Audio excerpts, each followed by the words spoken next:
से अहम खबर, जहां जीत के बाद बीजेपी मुख्यालय पहुंच रहे हैं नवनिर्वाचित विधायक। बड़ी खबर, जीत के बाद बीजेपी मुख्यालय नवनिर्वाचित विधायक पहुंच रहे हैं। प्रदेश प्रभारी ओम माथुर विधायकों से 1-to-1 चर्चा कर रहे हैं। धर्मलाल कौशिक, धर्मजीत सिंह, दयाल दास बघेल, गोमती साई, ईश्वर साहू, अनुज शर्मा, भावना बोहरा समेत कई नवनिर्वाचित विधायक हैं जिन्होंने जीत हासिल की है, वो सब पहुंचे हुए। विधानसभा से भावना बोहरा जी अभूतपूर्व जनादेश के साथ जीत कर रहे हैं। भावना जी इस वक्त हमारे साथ है।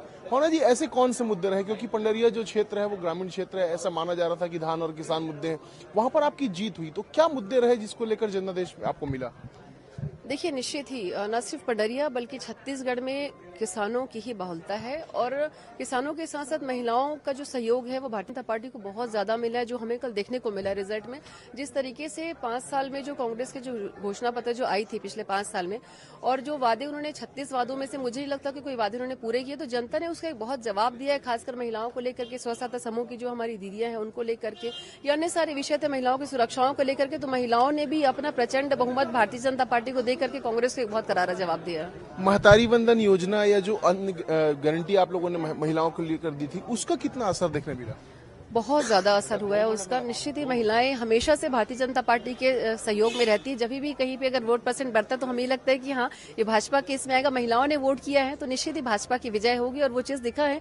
महिलाओं ने भाजपा, चाहे मैं स्वसहायता समूह की बात करूं, चाहे अन्य कई सारे, जब भाजपा की सरकार थी तो काफी चीजें बहुत सुविधाजनक थी महिलाओं के लिए, अपराध पे बहुत नियंत्रण था। तो और कांग्रेस की सरकार में जो चीजों की कमी दिखी, तो निश्चित ही महिलाओं ने उस पर विश्वास किया है, महतारी वंदन योजना पे, और उसका रिजल्ट हमें दिखा है। लगातार जिन क्षेत्रों की बात की जा रही थी जहां भारतीय जनता पार्टी को शुरुआती तौर पर बढ़त बताई जा रही थी, उसमें एक आपका क्षेत्र पंडरिया भी था।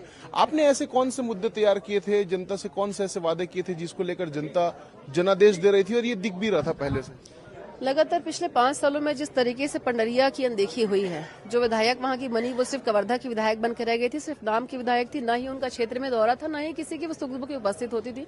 तो उनके लिए तो बहुत बड़ा आक्रोश था। हालांकि वहां के प्रत्याशी जरूर बदले, लेकिन चेहरा बदलने से पार्टी की नीयत नहीं बदलती है। तो लोग वो चीज समझ चुके थे, और जिस तरीके से हमने लगातार क्षेत्र में रहकर के 5 साल जो आंदोलन किए हैं जनता के पक्ष में, तो वो भी एक बहुत बड़ा रीजन था कि हम उनकी आवाज बनकर के सामने आए थे। तो उसका साथ हमें जनता ने हमें भरपूर कल साथ दिया। मेरा अंतिम सवाल इस बात को लेकर है कि आज आप लोग चर्चा के लिए बुलाए गए हैं, सीएम को लेकर पसंद बतानी, क्या भावना जी की भी कोई पसंद है? जो संगठन की पसंद होगी वही भावना बोहरा की पसंद होगी। तो जो संगठन की पसंद होगी सीएम के चेहरे को लेकर, वही भावना बोहरा की पसंद होगी, ये कहती हुई नजर आ रही है भावना बोहरा। और साथ ही साथ जो काम क्षेत्र की जनता के लिए कि उसका जनादेश मिला, ये कहते हुए भावना बोहरा नजर आ रही है। कैमरामैन मलकित सिंह गिल के साथ गौरव शर्मा, 24/7 रायपुर।